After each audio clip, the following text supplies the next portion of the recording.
पुणी Shrimandir निषिद्धांचल उड़िला drone.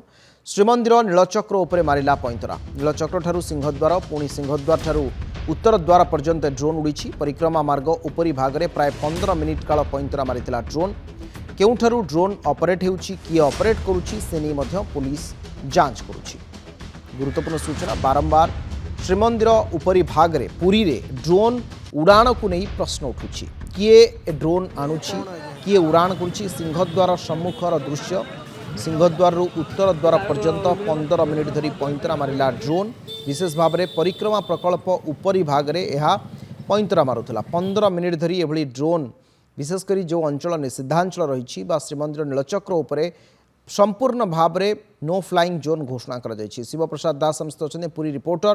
Shiv, no flying zone रे वर्तमान समय ड्रोन उड़ुची आ ये थरे नुहे एकाधिक बार एमती घटना घटुची किंतु ताकू रोकिबारे विफल प्रशासन कहीं एवं ए ड्रोन संपर्क की सूचना मिललानी कि निश्चित भाव देखो नो फ्लाइंग जोन रे किए और कौन पाई ड्रोन उड़ाई बर्तमान सुधा स्पष्ट होना ड्रोन ताहा बर्तमान पर्यटन जेहेतु स्पष्ट होना श्रीमंदिर उपर बाह्य शत्रु आक्रमण रोकने पुलिस और प्रशासन तत्पर होता बेले पुणी कौन पर ड्रोन उड़ागला सृष्टि होती प्रश्नवाची। ये जो ड्रोन आप देखुवे से नीलचक्र ठारू सिंहद्वार पुणी सिंहद्वार ठारू उत्तर द्वार पर्यंत परिक्रमा मार्ग उपरी भाग में प्राय 15 मिनिट काल पैंतरा मारिबा देखा देइछि एवं केउठार ड्रोन ऑपरेट होउछि एवं किए ऑपरेट करुछि एवं ताहाकु नै मध्य जेतु पूरी पुलिस जांच करुछि।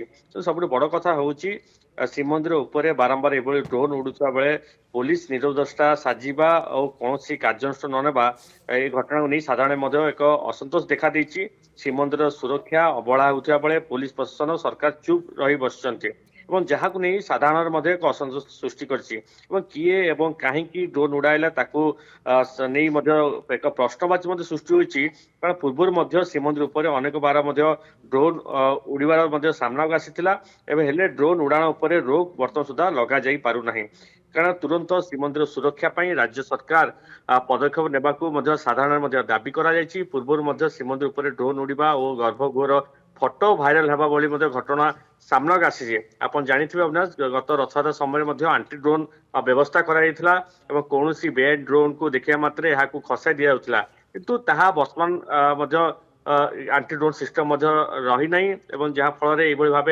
जो अमानिया माने रही से ड्रोन उड़ाऊँ श्रीमंदिर उपर फटो वीडियो उत्तोलन कर सामाजिक गणमाध्यम कहार खातिर नहीं पुलिस को ए संपर्क में पुलिस कौन से एक्शन नौनी तेणु जो बारंबार गोटे घटना घटुची श्रीमंदिर निषिद्धांचल उपर ड्रोन उड़ुची किए कहीं कौटू आनी कौन उद्देश्य ये सब कथा बर्तमान अस्पष्ट।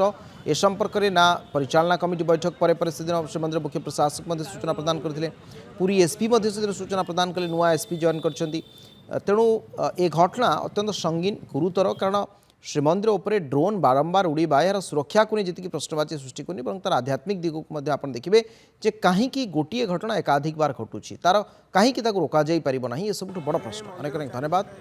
आम पूरी रिपोर्टर थे शिव प्रसाद दास।